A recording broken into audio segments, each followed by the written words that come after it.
Hello everybody, my name is Jack Murphy and I own a vintage shop called Mask Santa Fe, and I wanted to do a series about how I was able to start a business and scale a brand that has now done over $1 million in revenue over the last 5 years. Worked with brands like Montclair, Palm Angels, gone to Milan Fashion Week, been in publications like Interview Magazine, Details, GQ, worked with stylists who work with Post Malone, the Jonas Brothers, numerous celebrities. And I'm not saying all that to do any kind of bragging, but just to kind of show that the success that I've had, I want to share with everyone.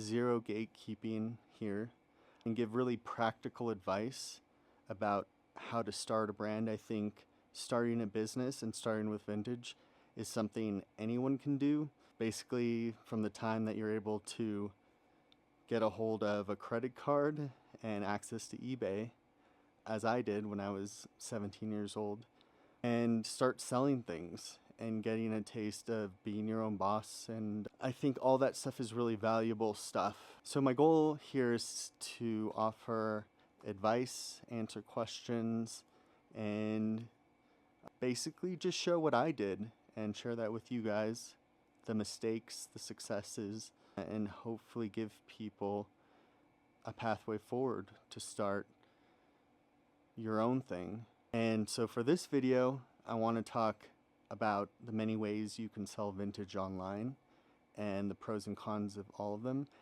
And I really want to encourage people to start your own shop. I have a shop on Shopify, so I believe that's the best option available right now in terms of all the e-commerce platforms.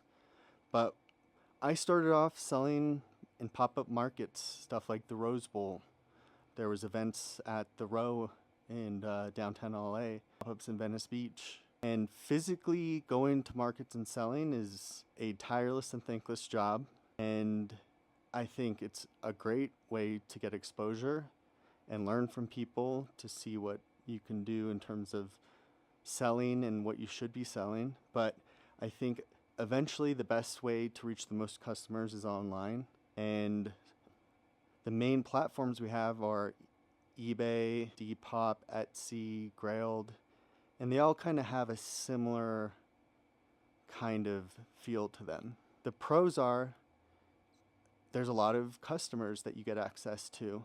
They have a built-in customer base that is worldwide that are constantly looking for stuff that they want to buy that you might have to sell them. But the main drawback of that is they don't allow you to own your customers. You can't market to your customers. The options are super limited.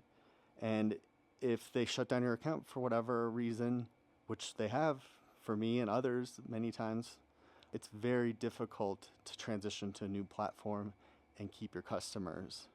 I think it's a great way to start online, as I did when I was 17, just to get your foot in the door and understand the dynamics of selling online and fulfillment and expectations of customers and learning customer service and all those basic fundamental things.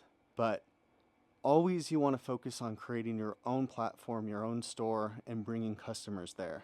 Now, when you have zero customers and you don't have a following online on social media or the many ways that you can market to customers, it can be really valuable. These platforms offer you those customers, but the goal is to kind of direct them to a platform that you own, so your own website and your own e-commerce shop. Now, I'm going to try and just give a few options. I can do a more in-depth, detailed video, but this is just kind of a brief overview.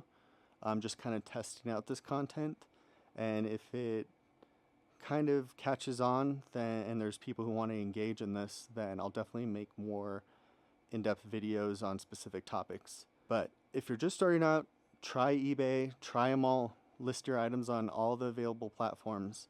But on the back end, have your website, because they won't let you directly link any of your websites on any of these platforms. They don't want you taking customers over. But what you can do is during fulfillment, add in like a discount code printed on cards and, included in the packaging, and really brand the packaging and, do whatever you can to encourage them to shop again with you directly. And that's something you can do with all these different platforms. So that'd be step one, and it's going to be really slow. The slow trickle, either through marketing through social media or through direct sales on other platforms. But that core group that you get to transition to your own website, and hopefully a newsletter that you set up, means that you can directly market to them and sell to them. Another con of selling on these platforms like eBay is you're competing with everyone for price. So if you have the same jacket that somebody else is selling and they got it at the Goodwill bins for 10 cents and you paid $20 at Goodwill, because everybody knows their prices are going up, you can't sell it for the same price and make a profit as the other guy. So you're constantly getting undercut by people who are able to get vintage by the bulk. They have an operation where they can get clothing by the pound. So it's really hard to compete based on price alone. And that's one of the major benefits of having your own website. You're not dealing with the competition of others. So yeah, that's like the brief overview. If you have any questions about starting on Shopify, I can make a whole video on that. It is worth it making the investment. I know it's a monthly fee, and when you're first starting out, you're trying to save all the money you can just to keep things going, but it's worth the investment. And that's my big advice from at least this video is open up a shop. I would suggest Shopify, and start finding ways to direct your customers to the website. So that's all for this video. If you have any questions, comments, anything like that, I'm going to be answering them in the comments. So yeah, ask anything you want.